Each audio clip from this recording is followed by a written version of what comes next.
In this video you will learn how to build your own lemon battery at home from some very simple materials such as lemon juice obviously, and a copper coin and a washer disk maybe from your workshop. We will look at the reactions taking place, the reaction equations. We will see where the electrons are produced and how they can be convinced to move from one terminal to the other. Also we will conduct some experiments and measurements to see how large the voltage drop across the terminals of such a battery is, and also how much current actually flows from the positive to the negative terminal.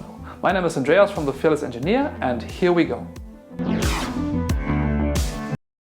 Let's first talk about the motivation behind conducting this experiment. We have already talked about this concept of electric current. We already have talked about the concept of voltage. And the motivation now is to create our own device made from household appliances and materials which we can find in any apartment or house, to create a voltage source of our own based on the principles which we have discussed. So we are conducting this experiment in order to understand the basic principle of voltage, of current and of a battery, and conduct some measurements to measure the voltage drop across this homemade battery and also the amount of current it is able to supply using a multimeter. And the approach has these 4 steps here. First, it's all about a little bit of theory behind the chemical reactions happening within such a battery. We want to understand the theory of how a battery works. Then in the second step we will construct the actual setup by placing 2 electrodes with different electronegativity. This is an expression we will clarify on the appropriate slide in citric acid. Then in the third step we're going to measure the voltage drop for our homemade battery using a multimeter, and also in the fourth step we're going to measure the current using a multimeter. But before we start with the experiment, let's put in a bit of theory before. Now, battery will cause charge movement. They will cause moving charges in an electric circuit.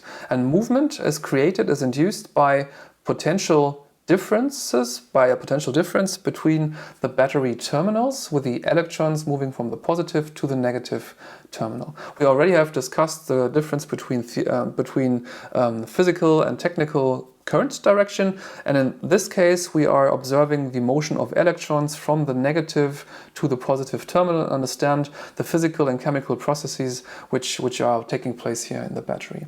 And when we connect the battery to a circuit, we have the Coulomb forces which drive by creating an electric field, which drive the electrons from the cathode, which is the negative terminal, towards the anode. This charge motion is what we can use to power devices which we hook up to a battery.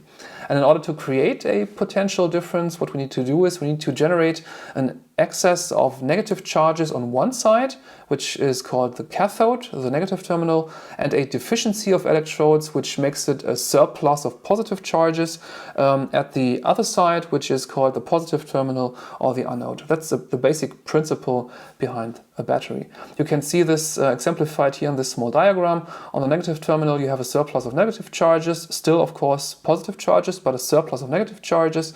And the opposite situation here on the positive terminal. And if we connect the 2 terminals, this battery will strive to create an equilibrium of charges, which means the negative charges on the minus side, they will move to the positive terminal here until there's a balance between positive and negative charges on both sides. That's the basic theory behind how a battery works. We have already seen in the module on the structure of matter that atoms consist of 3 basic elements, which are protons and neutrons in the core, and electrons circling on various orbits around the atomic core. And for an uncharged atom, we already have seen that the number of protons equals the number of electrons in this ground state, so to speak. We can use energy to free some of the electrons from the atom, which makes it a charged atom because it now has a surplus of positive charges in the core, and this is also called an ion. And we can do this freeing of electrons, for example, by using a chemical reaction, which is what's taking place inside the lemon battery. Let's consider this setup here. This is a basin, and into this basin we have poured some citric acid, and also we have put into this citric acid a zinc electrode. And as soon as we add this zinc electrode to the acidic medium, some of the metal will dissolve and a reaction will take place, which you can see here on the right hand side. It's an oxidation, and during this oxidation the zinc, the uncharged zinc, is transformed into charged zinc ions, which have a deficiency of 2 electrons. And the zinc ions, they dissolve into the citric acid, and what remains inside the zinc electrode are these 2 electrons per zinc atom. And obviously, as this electrode is made up of several billion zinc atoms, the number of free electrons inside the zinc electrode is going to increase the longer the chemical reaction, the oxidation takes place when the zinc electrode is put into the citric acid. So this is our source of electrons, which we will use to create this flow of charges from one side of the battery to the other. But what's still missing is the other side of the battery. Now we only have one side of the battery and we create a surplus of electrons here. But if we don't move them anywhere, they will simply stay here, and the reaction will soon ground to a halt. Now let's insert another electrode on the other side, which is a copper electrode. And this copper electrode has an increased electronegativity, which is a tendency, without going too deep here into this concept, is a tendency to attract electrons. And once we place this in the medium is the citric acid, of course, and connected to the zinc plate, which we have already talked about on the last slide, via a conductor, which could be a circuit or simply a wire, then we will observe an electron movement from the zinc side to the copper side, which is what we call a current flow induced by the battery. And as soon as the electrons reach the copper side, the incoming electrons, they combine with positively charged hydrogen, which is inside the citric acid solution. Then it's an uncharged atom which has an equal number of positive and negative charges, and this simply bubbles off into the surrounding air. And on the left side you can see the reaction equation behind this. This is called a reduction. We have positively charged hydrogen atoms here, which combine with the 2 freed electrons which we have received by the flowing charges moving from the zinc plate to the copper plate, and this combines to H2, uncharged H2 with an equal number of positive and negative charges, and this is meant by this small wiggly arrow here pointing upwards. This simply dissolves and drifts up into the surrounding air around the battery. And these 2 reactions, the oxidization and the reduction, is also called a redox reaction. This is the chemical process behind charge flow generation by this lemon battery, which is also what happens in a real battery, which you can buy in the supermarket. The materials are a bit different, but the basic principle behind this is very, very similar, and to a large extent exactly the same. Now let's take a look at the experimental procedure which we want to use to measure both voltage and current with a multimeter. This is really straightforward because we only need to hook up this multimeter here to the zinc and to the copper plate, and then switch between charge flow, amperage and voltage drop to observe the amount of charges moving through the multimeter when we switch to A, and the voltage drop between the 2 terminals when we switch to the V here on the multimeter display. In the second part of the experiment, once we know how much voltage and how much current flow this citric battery, this lemon battery is able to generate, we want to power an LED. And what we will observe is that a single battery is not enough to make this LED here emit light. What we need is a larger voltage drop.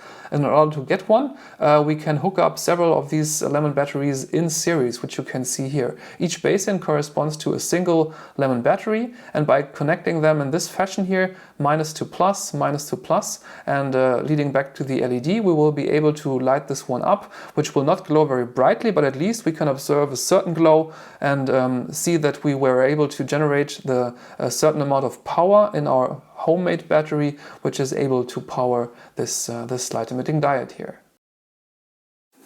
And for this we need the following: a zinc washer, a 5-cent coin with a copper coating, a bottle of lemon juice, a sturdy plastic bowl, and 2 cables with crocodile clips at the end. And first we fix the zinc washer with a crocodile clip to the side wall of the bowl, and then we do the same with a copper coin at a different place. And it's really important that both the coin and the washer are as close to the bottom of the bowl as possible. Okay, we're almost done with that, and now we just have to connect our measuring device and pour some lemon juice into the bowl. Now our goal with the setup is to create a charge carrier movement and thus a current flow. And when charge carriers move through a circuit, their potential energy in the electric field is converted into kinetic energy and also thermal energy. And what we want to do now is to look at this loss of potential energy a little bit more closely, which we can do by measuring the voltage drop across the 2 battery terminals. And in order to do this we need the multimeter again, which you have already seen before in the intro to this video. We will look at how a multimeter works in a later video, but for now we just want to use it for a few quick and very simple measurements here. And to do so we just connect the 2 terminals of our battery to the measuring tips of the multimeter, first the red terminal and then the black one. And then we set the dial to the letter V for volts with the 2 lines below it. This stands for direct current, DC measurement. And on the dial you can also see that there are some more symbols for AC voltage, for DC voltage, for resistance, for current, and some more. And the display for our voltage measurement is now set to 0.0 volts. The meter is connected, and with that we are ready to put our lemon battery into operation finally. And next we pour some lemon juice into the plastic container, just enough so that the zinc disc and the copper coin come into contact with it. And as soon as the contact is made, the oxidization in the zinc begins and electrons are released, and a difference in concentration is created between the zinc side and the copper side. And if you look at the meter display, you can now also read a voltage there, which shows a little more than 1 volt. And just for comparison, a normal household battery from the supermarket has a voltage of about 1.5 volts. Oh, and by the way, at this point, no electrons actually move from the zinc side to the copper side yet, because the voltmeter here does not close the contact like a cable does, but only measures the difference in electric potential on both sides, on both terminals. In a later video we will take a closer look at the concept of internal resistance of multimeters, and then this effect will become clearer, but for now the only thing you need to know is no electrons at this point move from negative to positive side. And now we set the meter to measure current so that we can find out how many charges are transported from the zinc side to the copper side. Oh, and by the way, when we take such a measurement, such a current measurement, a short circuit really is created between the 2 sides of the battery. And with any other current source, including household batteries, we must never measure the current directly, because far too much charges would be transported in this case in too short a time period, and either the meter would break down, its fuse would blow, or the battery would simply overheat. Now with the lemon battery here, this is not a problem, because the amount of charge created in the zinc side is so small that nothing really happens here. And when we set the dial from volts to amps now, we can read that shortly afterwards a current of about 250 microamps flows, which is equivalent to around 1.5 times 10 to the power of 15 electrons per second, which equals to 1.5 quadrillion elementary charges. And because a charge transport is now taking place through the meter, the amount of current will decrease over time, because electrons are constantly being transported away and the oxidation reaction is simply not fast enough to replace them in time. And in addition, an oxidation layer will also slowly form on the zinc disc, which makes direct contact with the citric acid much more difficult. As a result, fewer electrons will be released and the current flow will decrease even further. Okay, if we want to do anything at all with a lemon battery, for example to generate some light, we need more electricity to transport sufficient energy. And the problem is that we can't really influence the amount of electricity or the voltage of a lemon cell very much. And with 1 volt and something around 0.25 milliamps, we won't get very far. But what we can do is we can build several batteries and just link them together, and this is how it can be done.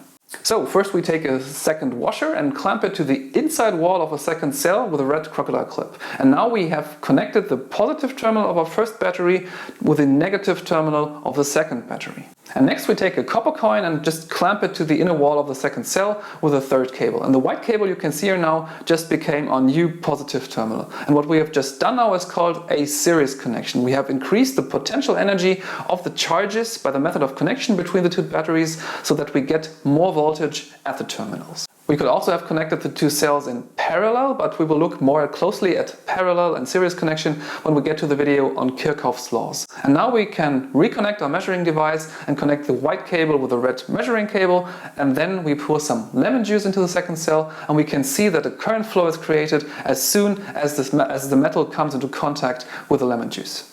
And the first thing you notice is that the amount of current has increased significantly here. There are now about 380 microamps flowing through the meter, which is over 100 microamps more than in the first cell. And if we now switch the meter to a voltage measurement, you can see that the voltage of the two combined cells has almost doubled from about 1 volt for one cell to over 1.9 volts for the two cells combined. And next we want to use our lemon battery to power a light emitting diode like this one here. In a later video we will take a closer look at these here, but for now you just have to know that light emitting diodes are most often referred to as LEDs, and that they convert some of the kinetic energy of the electrons passing through them into light. And you also should know that you have to pay attention to the LED polarity. Its longer leg is called anode and its shorter leg is called cathode. And the longer leg should face to the positive terminal, where the short leg should face to the negative terminal to the battery. And now let's hook it up to our lemon battery to see if it actually lights up. On the first try I have used two batteries, but unfortunately there has not been much light to be seen in being emitted by the LED, and that's why I had to connect a third battery in series. And I think that the problem with only two batteries was that the voltage was slightly too low, because with LEDs it's really important that the voltage is above a certain threshold of around 2 volts to make it conductive. And finally, as soon as the third cell is filled with lemon juice, the LED starts to glow with self-produced electricity from our own lemon. Let's summarize the main points from this video. What you have seen is that you can use a chemical process, an oxidization on one side and a reduction on the other side, which take place inside our lemon battery. And we can use this process to generate a current flow that moves through a circuit from one terminal to another terminal. We have also seen that this requires two different metal types with varying electronegativity, and also an acid to trigger these reactions, the oxidation and the reduction. And in our case, we have used citric acid to trigger the two. But you can also use the juices from a potato or other acids of a similar with a similar pH value to generate this reaction here. And in addition, we have also set up we have built this lemon battery and also used it to power an LED. First, we measured the current and voltage drop. We observed that it only has a very small amount of current that it's able to generate, and also a small voltage drop. But by hooking up several lemon batteries to each other, we can generate enough power to light up one single LED, which is connected in series to these several lemon batteries. For now, that's all. I hope you enjoyed the video. If you have any questions, please do not hesitate to drop me a question down below in the comments. I wish you a nice day. See you next time here on The Fearless Engineer.